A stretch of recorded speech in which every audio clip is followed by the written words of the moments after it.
Imagine a journey that begins in the lap of luxury, but leads to the depths of despair, where every path taken seems to lead further away from true understanding. Meet Siddhartha, a young Brahmin with an insatiable thirst for enlightenment, who embarks on a quest that takes him from the teachings of sacred texts to the ascetic life of wandering monks, and finally into the arms of worldly pleasures. But will he find the peace he seeks? Join us as we explore Siddhartha's transformative journey along the river of life, where every ripple reveals the profound truth that enlightenment may not be a destination, but a way of being fully present in the world. Chapter 1. The Son of the Brahmin. Siddhartha was born into a life of privilege. As the son of a respected Brahmin, he was surrounded by teachings, rituals, and a deep sense of spirituality from an early age. People admired him for his intellect, wisdom, and the calmness he exuded. His father, in particular, had high hopes for Siddhartha, imagining that his son would one day follow in his footsteps to become a great scholar and spiritual leader. But Siddhartha's inner world was far from content. While those around him were satisfied with the teachings of the Brahmins and the path laid out before them, Siddhartha felt a growing sense of disillusionment. He had mastered the sacred texts, understood the rituals, and could recite prayers with flawless devotion, but none of this brought him closer to the truth he sought. The spiritual practices that satisfied others left him feeling empty. Siddhartha was deeply aware that the knowledge he gained from the sacred texts was second-hand.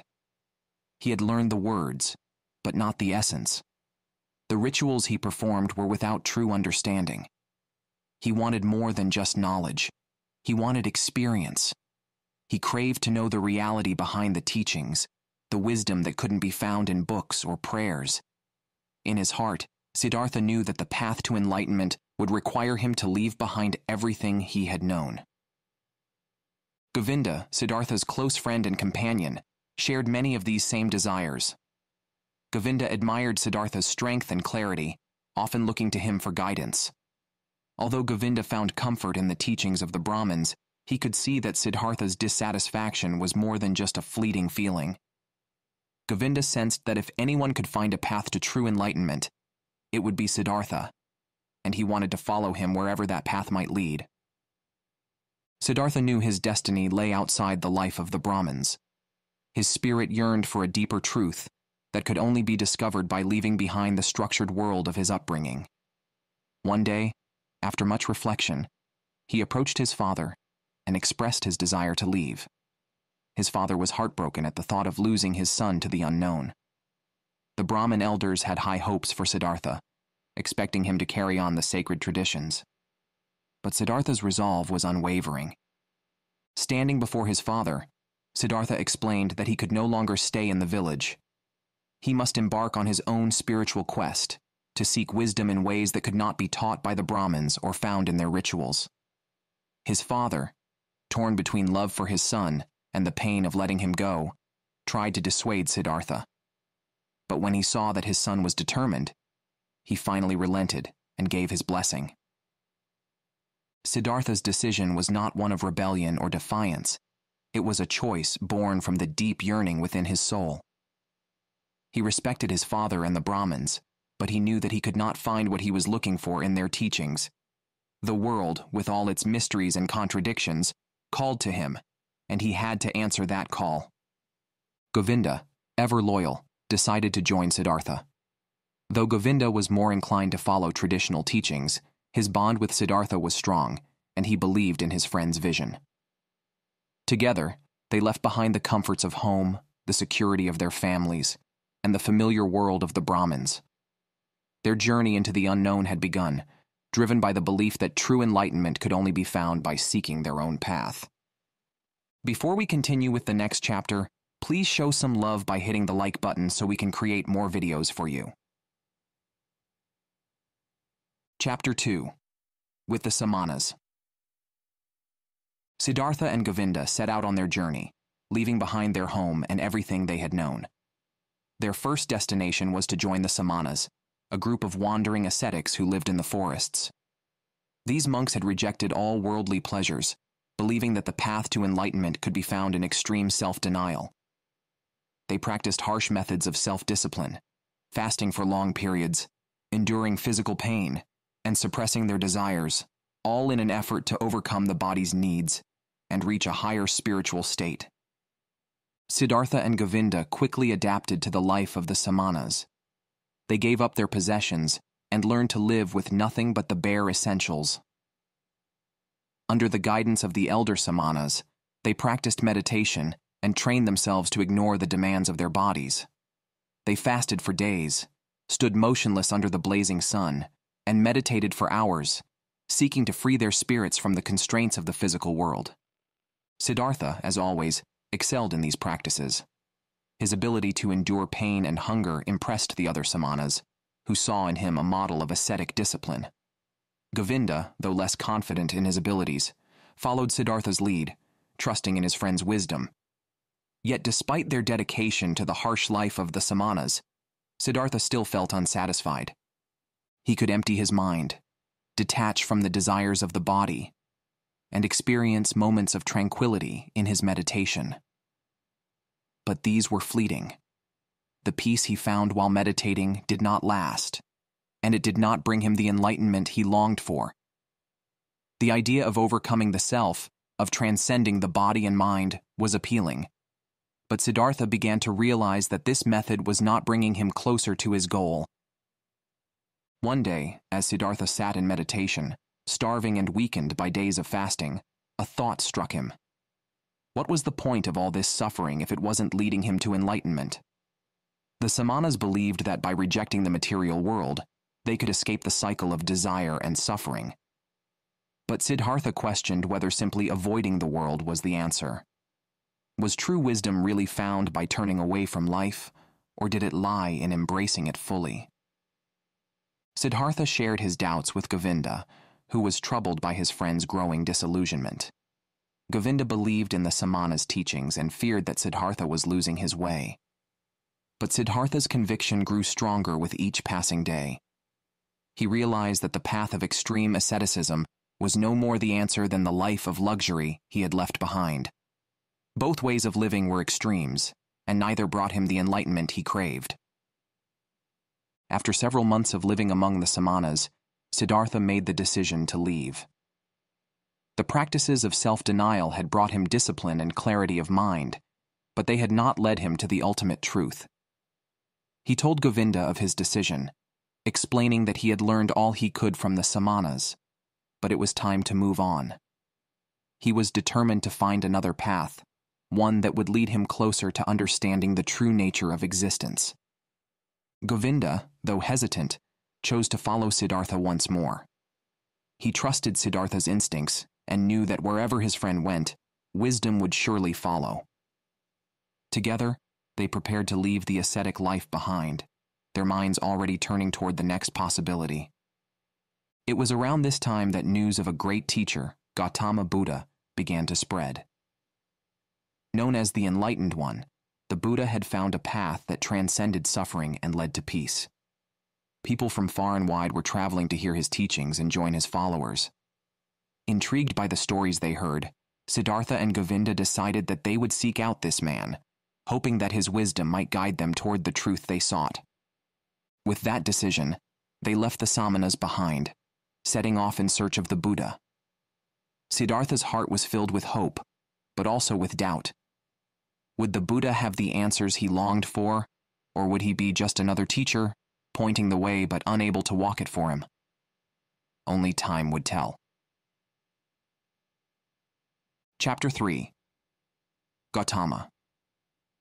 Siddhartha and Govinda traveled through the forests and villages, following the whispers and rumors of a great teacher who had attained enlightenment, Gautama, the Buddha. As they journeyed, Siddhartha's mind was filled with anticipation. He had spent years searching for truth, and though the teachings of the Brahmins and the Samanas had not brought him what he sought, he wondered if this enlightened one, this Buddha, might finally offer some answers. When they arrived at the village where Gautama was staying, Siddhartha and Govinda found themselves among many others who had come to hear the teachings of the Buddha. His reputation had spread far and wide, and people spoke of him with reverence. They said he had discovered the secret to ending suffering and had reached nirvana, a state of perfect peace and enlightenment. The two friends listened as Gautama taught the crowd. His words were calm and filled with wisdom. He spoke of the Four Noble Truths, explaining that life is full of suffering, but that suffering can be overcome by following the Eightfold Path, a way of living that brings balance, wisdom, and compassion. Siddhartha could see why so many were drawn to the Buddha's teachings. His presence was serene, and his voice carried the weight of someone who had truly found peace. Govinda, deeply moved by what he heard, felt as though he had finally found his teacher. After years of searching, Govinda believed that by following Gautama, he could attain the same enlightenment. He was ready to devote himself to the Buddha's teachings and become one of his disciples. But Siddhartha, as much as he admired the Buddha and respected his wisdom, felt differently. Something inside him still resisted the idea of following another person's path, even one as enlightened as Gautama. The Buddha had clearly found the truth for himself, but Siddhartha knew that the truth he sought could not be handed to him by someone else, no matter how wise they were.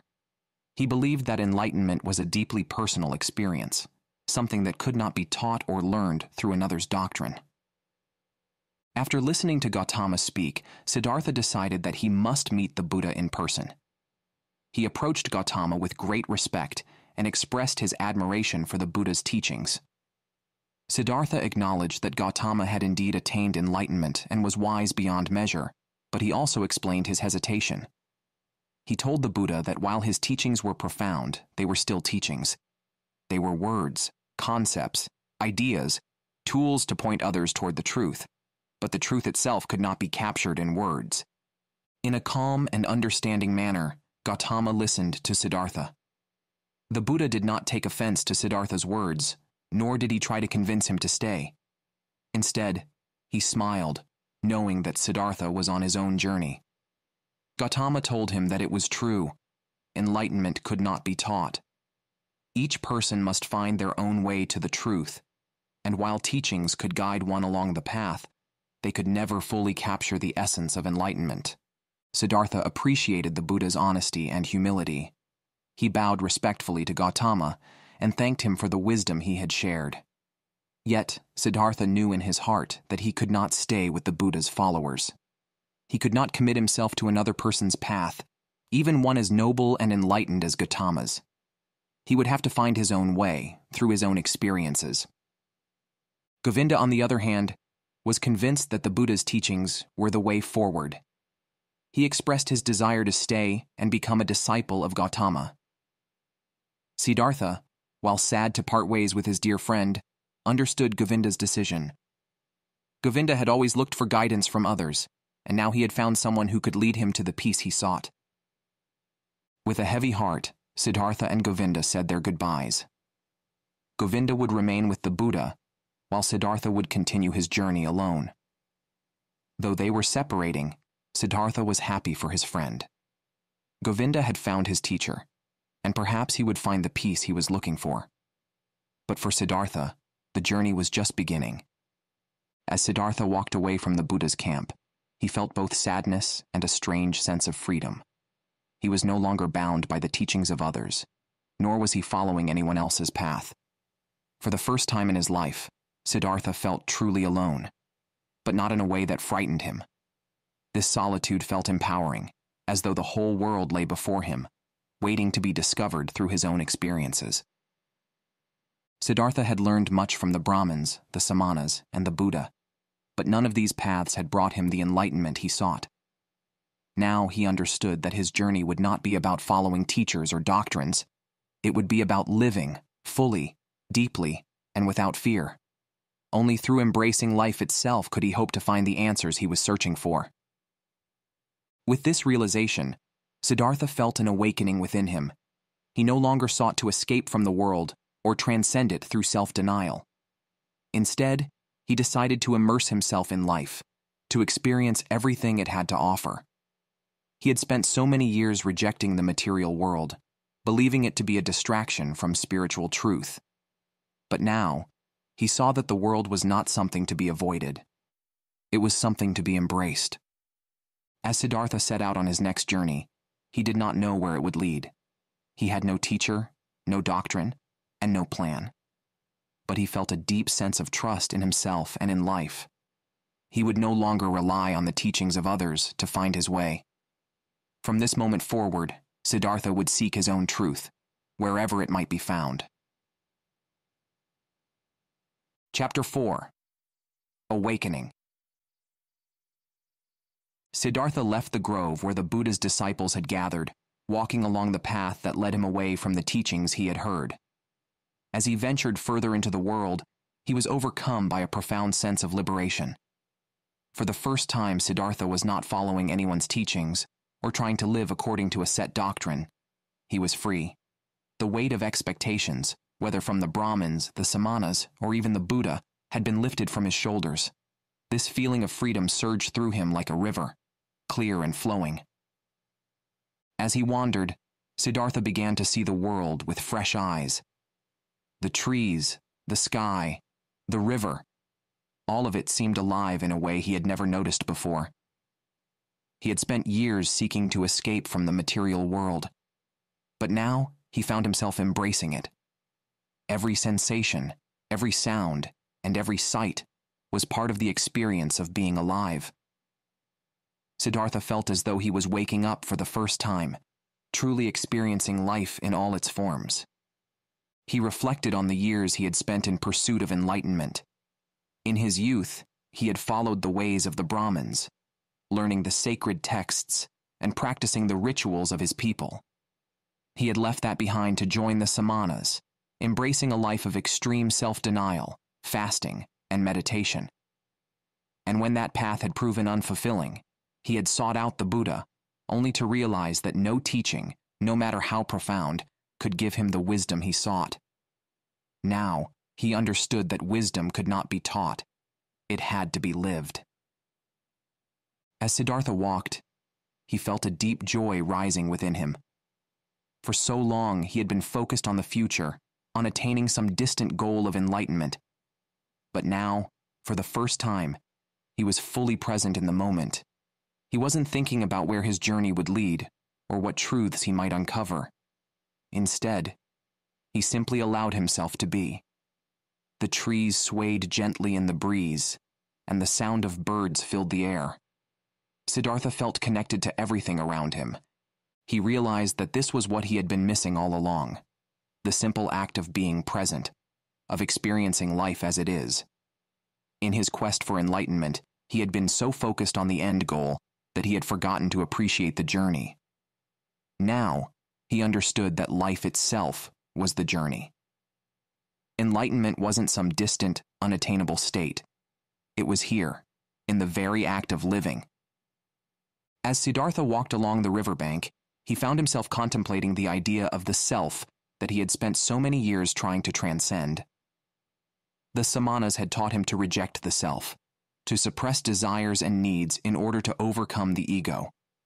But now, Siddhartha questioned whether this was truly necessary. Couldn't the self, his body, his mind, his senses, also be a source of wisdom? Perhaps the path to enlightenment wasn't about rejecting the self, but embracing it. This realization was a turning point for Siddhartha. He had spent years trying to escape the world and his own being, believing that enlightenment lay beyond the self. But now, he saw that the self was not something to be conquered. It was part of the world, part of the experience of life.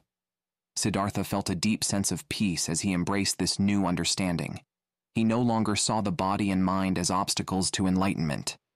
Instead, he saw them as essential parts of the human experience. For the first time, Siddhartha allowed himself to feel truly alive. He no longer sought to escape from the physical world, but to live fully within it. Every breath, every heartbeat, every sensation was a reminder of the beauty of existence. The world was not something to be feared or avoided. It was something to be celebrated. Siddhartha's heart swelled with joy as he realized that life itself was the ultimate teacher. As Siddhartha continued on his journey, he felt a growing sense of clarity. He had left behind the teachings of others, and now he was finding his own way. He understood that his path would not be a straight line, It would be filled with twists, turns, and unexpected challenges. But this no longer frightened him. Siddhartha had come to see that every experience, whether joyful or painful, was part of the journey toward wisdom.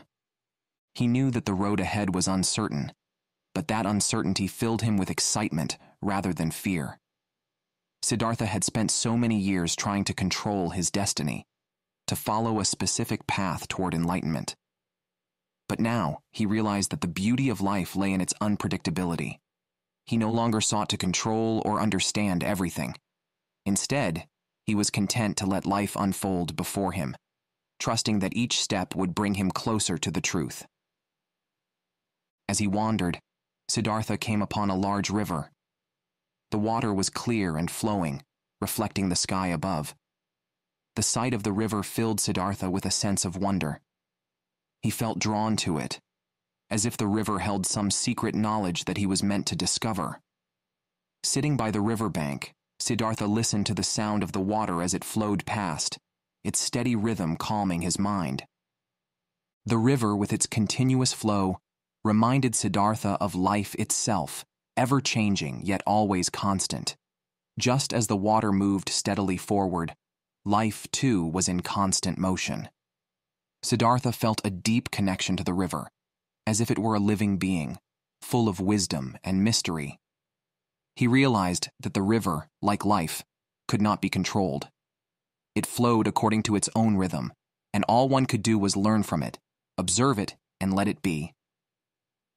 As he sat by the river, Siddhartha felt a profound sense of peace. He knew that his journey was far from over, but for the first time, he was at peace with that. He no longer felt the need to rush toward enlightenment or to force understanding. He trusted that life would reveal its truths to him in time, just as the river revealed its beauty in every ripple and wave.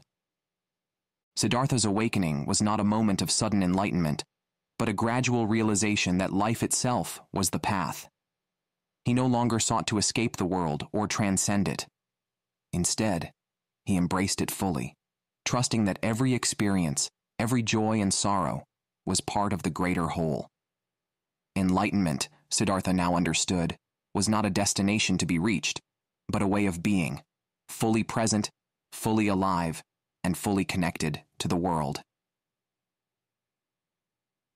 Chapter 5. Kamala. After his profound awakening by the river, Siddhartha was filled with a new sense of purpose. He no longer sought to escape the world or seek enlightenment through extreme measures. Instead, he felt ready to explore life in all its forms, embracing the experiences it had to offer, no matter where they might lead him. With this renewed perspective, Siddhartha wandered into the world of people, seeking to live and learn among them. One day, while journeying through a bustling town, Siddhartha encountered a beautiful woman named Kamala. She was unlike anyone he had ever met. Kamala was elegant, confident, and knew how to enjoy the pleasures of life. She was not a simple villager. She was a courtesan who understood the art of love and attraction. Siddhartha, intrigued by her beauty and grace, approached her with curiosity. Kamala took an immediate interest in Siddhartha, sensing something special in him. Though he was a wanderer, there was a calm and confident energy about him that drew her in. She saw potential in him, potential that could be refined. Kamala had mastered the art of living in the material world, and Siddhartha, with his deep sense of spiritual awakening, intrigued her. Siddhartha realized that Kamala could teach him something he had never learned before: how to experience the pleasures of the physical world without being consumed by them. He saw in her an opportunity to further his exploration of life, not by rejecting the body and its desires, but by embracing them fully. Kamala, in turn, was willing to teach Siddhartha, but not without a price. She made it clear that if he wished to be with her, he would need to adopt the ways of the material world, to dress in fine clothes, acquire wealth, and learn the art of love. Siddhartha, always willing to dive into new experiences, accepted her terms. He put aside his past as an ascetic and began to immerse himself in the life of the town. He sought out the wealthiest merchant, Kamaswami, and learned the ways of business. Siddhartha quickly proved himself to be shrewd and intelligent, easily mastering the skills of trade and negotiation. He earned riches and began living a life of luxury, dressing in fine clothes and dining with the wealthy. As Siddhartha's wealth and reputation grew, so did his relationship with Kamala. She taught him the art of love, showing him how to appreciate the sensual pleasures of life. Together, they enjoyed the beauty of the world, indulging in its many delights. For Siddhartha, this was a new and exciting chapter.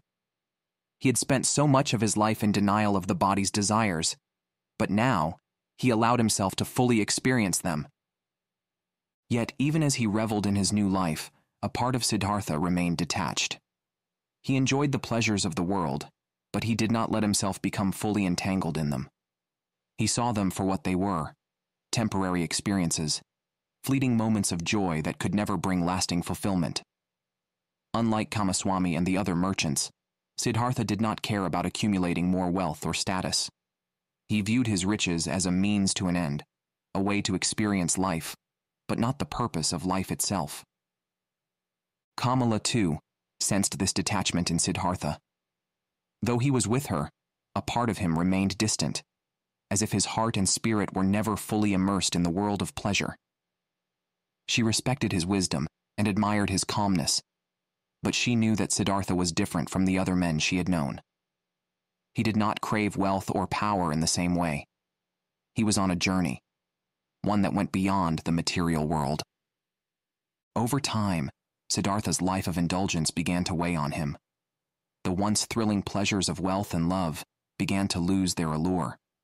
He had learned all he could from Kamala and Kamaswami, but he realized that these experiences, like those of the Samanas and the Brahmins, did not bring him closer to the ultimate truth.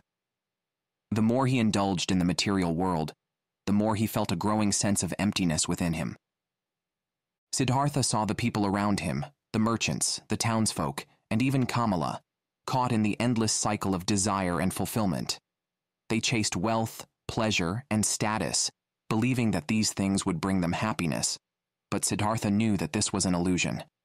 No amount of money or pleasure could fill the void he felt inside. He had experienced both the extremes of asceticism and the indulgence of worldly pleasures, and neither had brought him the peace he sought. One day, while reflecting on his life, Siddhartha realized that he had become trapped in the very cycle he had once rejected. He had allowed himself to be drawn into the world of wealth and desire, losing sight of the deeper truth he sought. Though he had entered this life willingly, he now understood that it, too, was a form of bondage, a distraction from the greater meaning of existence. Feeling a deep sense of weariness and disillusionment, Siddhartha made the decision to leave. He said goodbye to Kamala, knowing that their relationship, though beautiful in its own way, was no longer what he needed. Kamala, understanding Siddhartha's need to continue his journey, let him go without anger or resentment. She had come to care for him deeply, but she knew that Siddhartha was not meant to stay in the world of material pleasures. His path led elsewhere. Siddhartha left behind his wealth, his fine clothes, and the life of luxury he had known. Once again, he found himself wandering, but this time he was filled with a deeper understanding of the world. He had tasted the pleasures of life and found them lacking. Now, he was ready to continue his search for enlightenment, not by rejecting the world, but by finding a way to live in it without being consumed by it. As he wandered back toward the river, the same river that had brought him a sense of awakening before, Siddhartha felt a growing sense of peace. He knew that his journey was far from over, but he was no longer burdened by the need to follow any particular path. He had learned that wisdom could not be found through asceticism or indulgence, but through embracing life in all its forms. Now he would seek the truth not by denying the world, but by living fully within it. Do you want to improve yourself daily? Subscribe to our channel now and get free audiobooks every day. Chapter 6. Amongst the People. Siddhartha continued his journey, having left behind the life of luxury and pleasure he had experienced with Kamala. He walked away from the world of wealth and indulgence with a newfound clarity, realizing that material things could never satisfy his deeper spiritual yearning. Despite the brief moments of pleasure he had found in love and wealth, Siddhartha now understood that they were mere distractions from the true path he sought. As he wandered through the towns and villages, Siddhartha observed the people around him with a new sense of detachment. He watched as they toiled endlessly for wealth, status, and fleeting moments of pleasure. Merchants haggled over prices, villagers argued over land, and lovers clung to each other in fear of loneliness. Siddhartha, who had once been a part of this world, now saw it for what it truly was, a cycle of desires that could never be fully satisfied. Although he had stepped away from that life, Siddhartha couldn't help but feel a deep compassion for the people who were trapped in this endless loop of desire. He understood their struggles, having lived among them. But now he saw that true freedom could only come from releasing oneself from the grip of these cravings.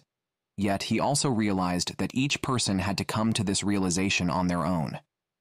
No one could be taught enlightenment. It had to be experienced. Siddhartha reflected on his own journey. He had lived as a Brahmin, a samana, a lover, and a wealthy merchant, and still, enlightenment eluded him. But with each experience, he had learned valuable lessons about life, desire, and the nature of the self. He had tasted both extreme renunciation and indulgence, and neither had provided the answers he sought. Now, he stood at a crossroads, unsure of where to go next, but with a sense of calm acceptance. He had given up trying to control his destiny and was instead allowing life to guide him. One evening, as Siddhartha wandered near the river, he encountered a ferryman named Vasudeva. The ferryman was a simple man, living a quiet life, ferrying people across the river each day. There was something about Vasudeva that intrigued Siddhartha. The man radiated a deep peace, a serenity that Siddhartha had not encountered in the Brahmins, the Samanas, or even the Buddha's followers. Vasudeva seemed to live in harmony with the world, completely content with his simple existence by the river. Vasudeva offered Siddhartha a ride across the river, and as they traveled, they talked about the water, the land, and life itself. Siddhartha felt a deep connection to the ferryman, sensing that this man understood something about life that others had not yet grasped. When they reached the other side, Vasudeva invited Siddhartha to stay with him for a while, and Siddhartha, feeling drawn to this quiet, wise man, accepted the offer. Siddhartha soon discovered that the river held a profound significance for Vasudeva. To the ferryman, the river was not just a body of water, it was a teacher. Vasudeva had spent years listening to the river, observing its rhythms and currents, and through this simple act, he had gained a deep understanding of life. The river, in its constant flow, represented the endless cycle of life: birth, death, and rebirth. It was always changing, yet always the same. In its waters, Vasudeva saw the interconnectedness of all things. Siddhartha, who had spent so many years searching for enlightenment through teachings and doctrines, began to realize that the river might hold the answers he had been seeking all along. He started to spend more time with Vasudeva, learning from him not through formal lessons, but by simply being present. The ferryman never claimed to be a teacher, and yet Siddhartha found himself learning more from Vasudeva's quiet wisdom than he had from any of the spiritual leaders he had encountered in his life. As the days passed, Siddhartha felt a deepening sense of peace. The river, with its endless flow, seemed to reflect the eternal truths of life that he had been searching for. Siddhartha began to see life as a continuous stream, where everything was connected. Every action, every experience, and every person was part of a greater whole. Just as the river flowed, so too did life, with its joys and sorrows, its triumphs and failures. Vasudeva never preached or tried to impart any specific knowledge to Siddhartha. Instead, he encouraged Siddhartha to listen to the river, to let its wisdom reveal itself. Siddhartha, who had once been so focused on finding answers, now realized that the answers could not be forced. They would come naturally, in their own time, just as the river flowed at its own pace. One day, as Siddhartha sat by the river, he had a profound realization. He saw the river not only as a metaphor for life, but as a living entity, embodying the eternal truths of existence. The river was always moving, always in motion, yet it was always the same river. In this, Siddhartha saw the nature of the self. Just as the river was both constant and ever-changing, so too was the self, always evolving, yet always connected to the greater whole. This realization brought Siddhartha a deep sense of inner peace. He understood that life, like the river, was not something to be conquered or understood in its entirety. It was something to be experienced, moment by moment. The key to enlightenment, Siddhartha now knew, was not in rejecting the world or indulging in it, but in accepting it as it was. By living fully in each moment, without attachment to the past or future, one could find true freedom. Siddhartha decided to stay with Vasudeva, living by the river and helping him ferry people across its waters. He had finally found a place of peace, not by seeking answers from others, but by listening to the quiet wisdom of nature. The river, with its endless flow, became his teacher, and in its currents, Siddhartha found the enlightenment he had been searching for all his life. Chapter 7. Samsara.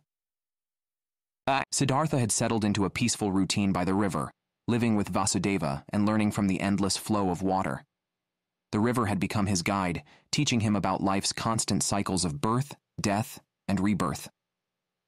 He had found peace in this simple existence, free from the extremes of asceticism and indulgence he had previously experienced.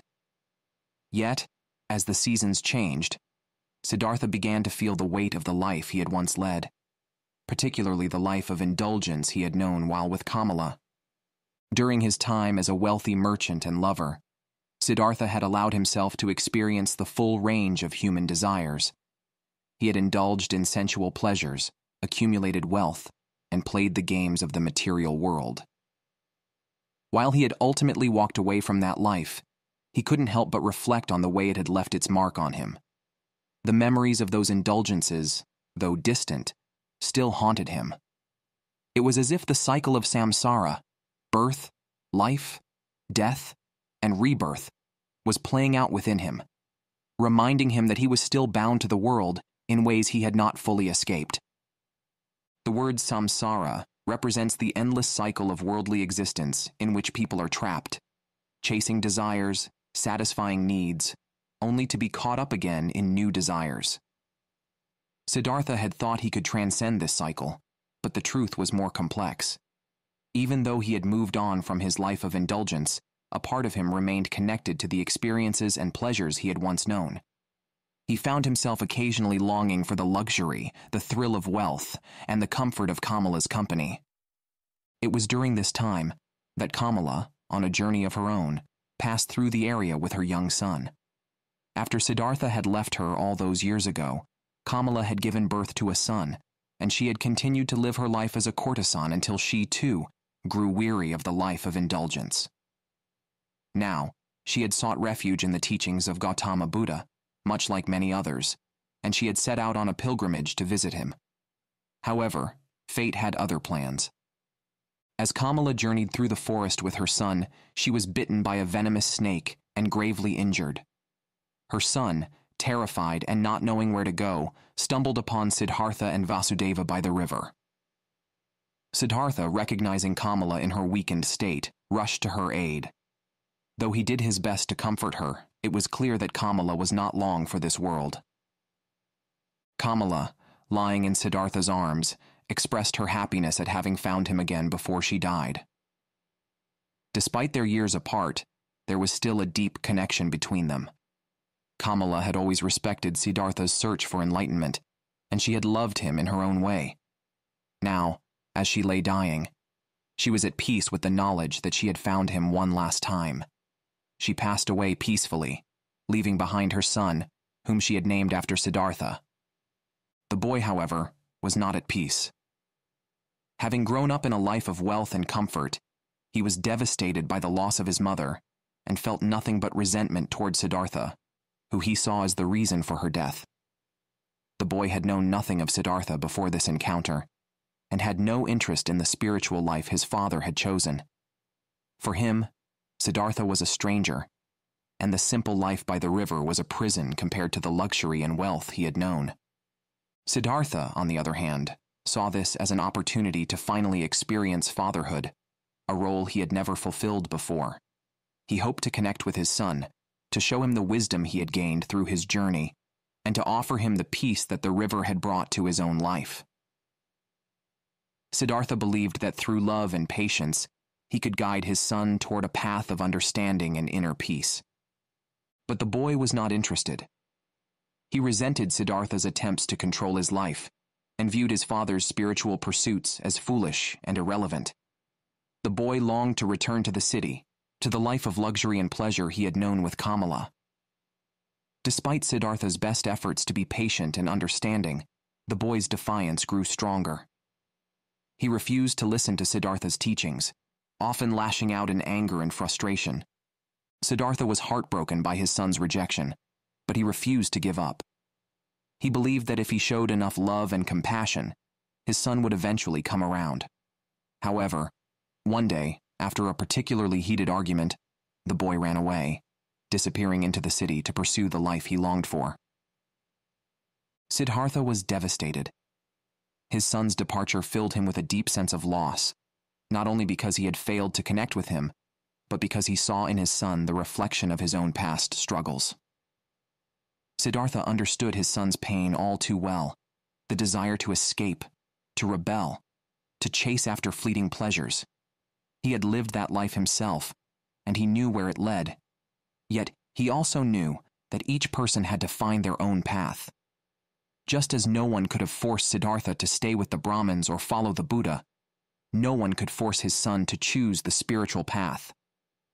Siddhartha was left to confront his own feelings of attachment and longing. His love for his son was deep, but it had also trapped him in the same cycle of samsara he had been trying to escape. His desire to keep his son close, to mold him into something he wasn't ready to be, had caused suffering for both of them. In the wake of his son's departure, Siddhartha returned to the river, seeking solace in its constant flow. Once again, he turned to Vasudeva, who had become not only his companion, but also a silent guide. Vasudeva listened patiently as Siddhartha poured out his sorrow, his frustration, and his guilt. The ferryman, as always, said little, but his presence alone brought Siddhartha some comfort. It was through the river that Siddhartha began to heal. As he listened to its soothing sounds, he was reminded of the lessons it had taught him. Everything in life flows, and nothing can be held onto forever. Just as the river flowed without attachment to any one place, Siddhartha realized that he too must let go of his attachment to his son. Love, he understood, meant allowing others to find their own way, even if that meant losing them. In time, Siddhartha found peace with his son's absence. He came to accept that his son, like himself, had to live his own life and make his own choices. The pain of loss remained, but it no longer consumed him. Through the river's wisdom, Siddhartha was able to transcend his sorrow and continue on his path of self-discovery. Chapter 8. By the River. Siddhartha remained by the river, seeking solace in its eternal flow after the departure of his son. The river had always been a source of wisdom and peace for him, and now more than ever he needed its quiet guidance. The sorrow he felt over his son's rejection was profound, but slowly, through long hours spent listening to the river's currents, he began to heal. The river had taught him that life was a continuous flow, constant, yet ever-changing. It represented the cycles of existence, with all their joys and sorrows, losses and reunions. As Siddhartha sat by its edge, he allowed its timeless rhythm to wash over him, bringing him a sense of calm and acceptance. He saw that just like the river, life moves forward, always in motion, carrying with it all the experiences and emotions that shape a person. Siddhartha began to understand that the river was not only a physical force, but also a metaphor for life itself. Its endless flow mirrored the endless cycles of human experience. Vasudeva, who had lived by the river for many years, continued to be Siddhartha's silent companion. The ferryman had never claimed to be a teacher, yet Siddhartha learned much from him, simply by observing his peaceful and accepting nature. Vasudeva was a man who lived in perfect harmony with the world around him. He did not seek anything beyond the present moment, content to live simply, ferrying people across the river each day. He had learned the art of listening, to both the river and to life itself, and in doing so, he had found enlightenment. Siddhartha, too, was learning this art of listening. He had come to realize that enlightenment was not something to be achieved through effort or struggle. Instead, it was something to be discovered in the quiet acceptance of life as it is. The river taught him this lesson daily, showing him that just as water flows without resistance, so too must life be lived without trying to control or force it. The key to peace, Siddhartha understood, was in letting go of attachments and expectations and allowing life to unfold naturally. One day, as Siddhartha sat by the river, lost in its gentle sounds, he had a powerful realization. He saw that the river contained all things, past, present, and future. The water that flowed today was the same water that had flowed yesterday, and it would continue to flow tomorrow. In this endless cycle, Siddhartha saw the unity of all existence. Time, he realized, was an illusion. Everything was connected, and in the grand flow of life, there was no real separation between moments or people. This realization filled Siddhartha with a deep sense of peace. He understood that his life, with all its trials and tribulations, was part of this great, interconnected whole. His experiences as a Brahmin, a samana, a lover, a merchant, and now a ferryman, all of them were part of the same continuous flow. Nothing was wasted, and nothing was ever truly lost. Just as the river returned to the ocean, so too did all experiences return to the source of life itself. With this newfound understanding, Siddhartha began to let go of the grief and attachment he had felt for his son. He saw that his son, like all beings, was part of the same flow of life, following his own path. Siddhartha no longer felt the need to hold on to the past or to try to shape his son's future. The river had taught him that life moves forward, always changing, always flowing, and that peace comes from accepting this constant movement. Siddhartha's time with Vasudeva became increasingly meaningful as he deepened his connection to the river. Together, they worked in harmony, ferrying people across the river and sharing moments of quiet reflection. Siddhartha admired Vasudeva's ability to live so fully in the present, without being burdened by desires or ambitions. He aspired to reach the same level of peace and contentment that Vasudeva had attained. One evening, as they sat by the river in silence, Siddhartha turned to Vasudeva and expressed his gratitude. He told Vasudeva that he had learned more from the river than from all the teachers and doctrines he had encountered in his life. The river had shown him the unity of all things, the interconnectedness of existence, and the importance of living in harmony with the present moment. Vasudeva, ever humble, smiled and acknowledged Siddhartha's words. He reminded Siddhartha that the river speaks to all who are willing to listen, and that its wisdom is available to anyone who seeks it with an open heart. Vasudeva, who had found enlightenment through the quiet observation of the river, encouraged Siddhartha to continue listening, not just with his ears, but with his soul. Siddhartha felt a deep sense of gratitude for the river and for Vasudeva's quiet guidance. He knew that his journey toward enlightenment was not over, but he no longer felt the urgency or restlessness that had once driven him. He had come to understand that the path to enlightenment was not a destination to be reached, but a way of being in the world, living with awareness, acceptance, and love. As the days passed, Siddhartha's connection to the river deepened. He could hear its voice more clearly now, and he understood that it was not just water that flowed through its currents, but the essence of life itself. The river carried within it the entire cycle of existence, the birth of new life, the death of the old, and the rebirth of the eternal spirit. Siddhartha began to see himself as part of this endless cycle, flowing along with the river, connected to all things. In this way, Siddhartha found a sense of unity and oneness that he had been searching for all his life. He no longer felt separate from the world or from the people around him. Instead, he felt deeply connected to the flow of life, to the earth, to the sky, and to every living being. The river had shown him that there was no separation between the individual and the whole.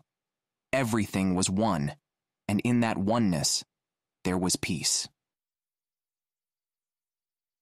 Chapter 9. The Ferryman. Siddhartha's life by the river had brought him peace and understanding. Each day he worked alongside Vasudeva, ferrying travelers from one side of the river to the other. To most, it was just a simple journey, a way to get across. But for Siddhartha, every crossing was filled with meaning.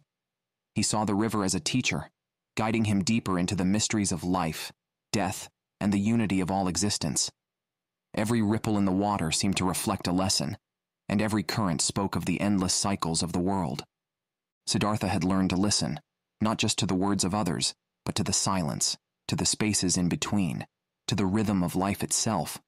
This was the wisdom that Vasudeva had imparted without ever explicitly teaching it. The ferryman's quiet life, in harmony with the river, was a model of how to live without desire, without struggle, simply flowing with life as it came. As the years passed, Siddhartha's heart grew lighter, his mind clearer. The anger and sorrow he had once felt for his son had faded, replaced by a deep acceptance of life's rhythms. He no longer longed for the things he had left behind, neither the riches and pleasures of the city, nor the asceticism of the samanas. Siddhartha had found a middle path, not through teachings or doctrines, but through his own experience, through listening to the wisdom of the river. One day, an old friend from Siddhartha's past arrived by the river, Govinda. Siddhartha had not seen Govinda since they had parted ways many years earlier. Govinda had remained a devout follower of the Buddha, and now, as an old man, he was still on his own quest for enlightenment. He had heard stories of a wise ferryman living by the river, and so he had come, seeking wisdom. Govinda did not recognize Siddhartha at first. The years had changed them both, and Siddhartha, who had once been full of restless energy and ambition, now seemed at peace, radiating a calmness that Govinda could not fully understand. Siddhartha, however, recognized his old friend immediately, and his heart was filled with warmth at the sight of him. Govinda, like many others, had come to the river in search of something, a final piece of wisdom that might lead him to enlightenment. He had heard of a wise man, the ferryman, who understood the mysteries of life. But as Govinda spoke of his continued search for truth, Siddhartha could see that his old friend was still caught in the cycle of seeking, still looking for answers outside of himself. With great kindness and patience, Siddhartha invited Govinda to sit with him by the river. They spoke of their lives, their journeys, and the years that had passed since they had parted ways. Govinda shared his devotion to the Buddha and the teachings he had followed, but he confessed that, even after all these years, true enlightenment still eluded him. He was still searching, still hoping to find a final answer that would bring him peace. Siddhartha listened to his friend with compassion, but he knew that the answers Govinda sought could not be found through teachings or doctrines. As they talked, Siddhartha did not offer lessons or try to convince Govinda of anything. Instead, he asked Govinda to simply observe, to listen to the river, to the sounds of life around them, and to see what it could teach him. Govinda was confused. He had expected words of wisdom, advice on how to attain enlightenment, but Siddhartha gave him none. Instead, Siddhartha spoke of the river, of its eternal flow, of how it contained all things, past, present, and future. He explained that the river was always changing, yet always the same, and in that, one could see the unity of life. Govinda was puzzled by this, unsure of how to apply it to his own quest. He had spent so long following the Buddha's teachings, trying to live according to the Eightfold Path, but here, Siddhartha was speaking of something entirely different, something that could not be found in any teaching or scripture. Siddhartha was talking about life itself, about living in the present moment without attachment or desire, and about finding peace in the simple act of being. As the conversation continued, Govinda grew more and more perplexed. He had spent his whole life searching for something beyond the physical world, something that would lift him above the cycle of suffering. But Siddhartha was suggesting that enlightenment was not something to be found beyond the world. It was here, in the world itself, in the flow of the river, in the breath of life. Finally, Govinda, feeling lost and frustrated, asked Siddhartha for a final lesson. He wanted to understand what Siddhartha had found, what had brought him to this state of peace and contentment. He could see that Siddhartha had reached a level of understanding that eluded him, and he longed to know the secret. Siddhartha smiled at his old friend, seeing the same longing in him that had once driven his own journey. He understood that no words could truly convey what Govinda was asking for. Enlightenment was not something that could be taught. It had to be experienced. But Siddhartha wanted to help his friend, and so he invited Govinda to look closely at him, to see him not just with his eyes, but with his heart. Govinda, though confused, did as Siddhartha asked. He looked at his friend, and as he gazed into Siddhartha's face, something miraculous happened.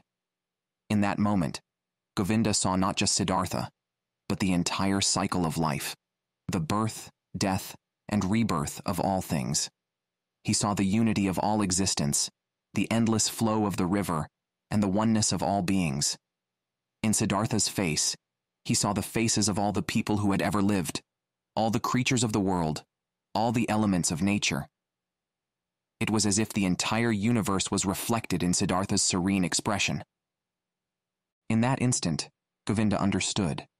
Enlightenment was not something outside of himself. It was within him, just as it was within everyone. The truth that Siddhartha had discovered was not found in any doctrine or teaching, but in the simple act of living fully, in the present moment, without attachment or fear. Tears filled Govinda's eyes as he realized the depth of Siddhartha's wisdom. He bowed to his old friend, filled with gratitude and awe.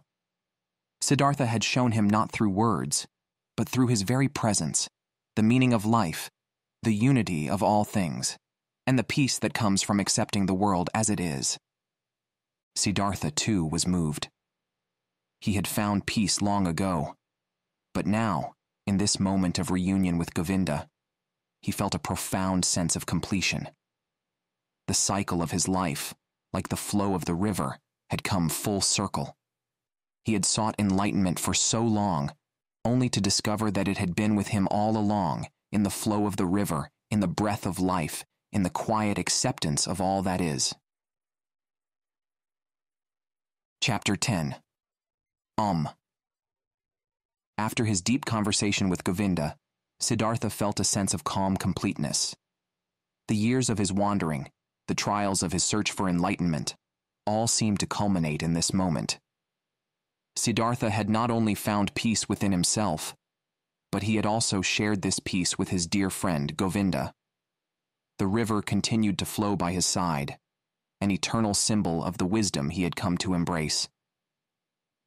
As Siddhartha sat by the river, listening to its endless flow, a sound began to rise within him, the sacred sound of Om.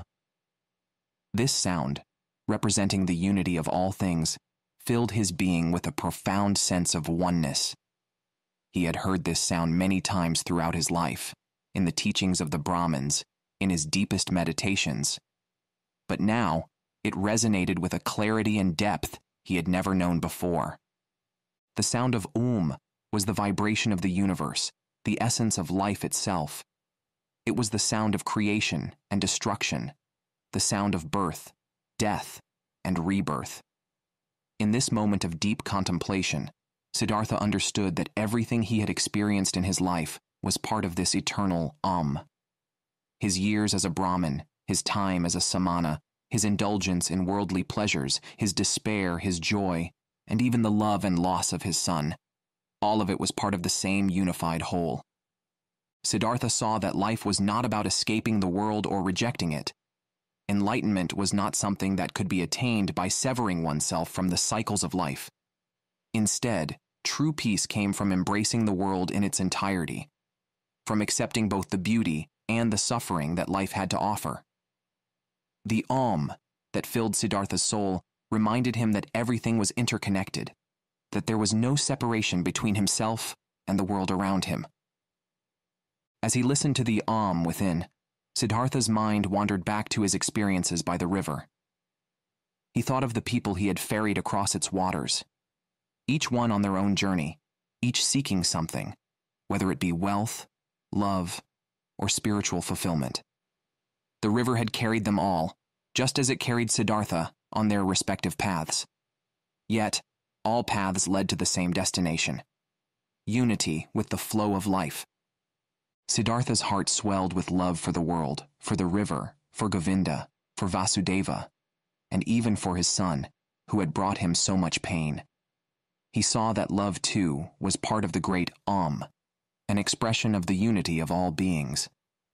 Even the suffering he had endured over the years had been necessary, for without it, he could not have found the peace he now felt. As Siddhartha meditated on the sound of he felt a deep sense of release. All the desires, attachments, and struggles that had once plagued him seemed to melt away. He was no longer bound by the need to achieve anything or to prove anything. He had found what he had been searching for, not in some distant, unattainable state of enlightenment, but here, in the simple act of being present, of listening to the river and feeling the within him. Vasudeva, who had been quietly observing Siddhartha during this time, saw the change in his friend. He could see that Siddhartha had reached a place of deep understanding, a state of enlightenment that went beyond words. Vasudeva, who had always lived in harmony with the river, had long ago reached this state himself, but now he saw that Siddhartha, too, had found it. One evening, as they sat together by the river, Vasudeva turned to Siddhartha with a peaceful smile. "You have found what you were looking for," he said gently. "You have listened to the river, and it has taught you everything you needed to know." Siddhartha nodded, his heart filled with gratitude for the ferryman who had been his silent guide all these years. Vasudeva had never tried to teach Siddhartha in the way other teachers had, but through his quiet presence and deep connection to the river, he had shown Siddhartha the way to enlightenment. Vasudeva then told Siddhartha that his time by the river had come to an end. The ferryman, who had spent his life in peaceful solitude, had accomplished his own journey and was ready to move on. Siddhartha understood what this meant. Vasudeva, having fulfilled his role as Siddhartha's guide, was ready to leave this life and join the eternal flow of existence. The next day, Vasudeva quietly left the riverbank and disappeared into the forest, leaving Siddhartha to continue his life as the ferryman. Siddhartha, though sad to see his friend go, felt a deep sense of peace and gratitude. Vasudeva had shown him that the ultimate teacher was life itself, and that true enlightenment came from within. Now alone, Siddhartha took on the role of the ferryman, continuing to ferry travelers across the river, just as Vasudeva had done. But Siddhartha did so with a profound sense of purpose. Every person who crossed the river was part of the same journey, the same cycle of life. Siddhartha no longer sought to escape the world or transcend it. He was at peace with the flow of life, content to live in harmony with the river and with all beings. As the years passed, Siddhartha became known as a wise and enlightened man, much like Vasudeva before him. Travelers would come to the river not just to cross it, but to sit and listen to the ferryman's quiet wisdom. Siddhartha never preached or tried to teach. He simply shared the peace he had found, guiding others, as the river had guided him, to listen to the flow of life. Govinda returned to visit Siddhartha from time to time, and each time he found his old friend more peaceful, more serene. Siddhartha had become a living embodiment of the wisdom of the river, a man who had found unity with the world and with himself. Govinda, too, found peace in Siddhartha's presence, and over time, he came to understand the depth of the lessons Siddhartha had learned from the river. Siddhartha's journey, which had taken him from the strict teachings of the Brahmins, through the asceticism of the Samanas, the pleasures of wealth, and the wisdom of the Buddha, had finally brought him back to the simple truth of life itself.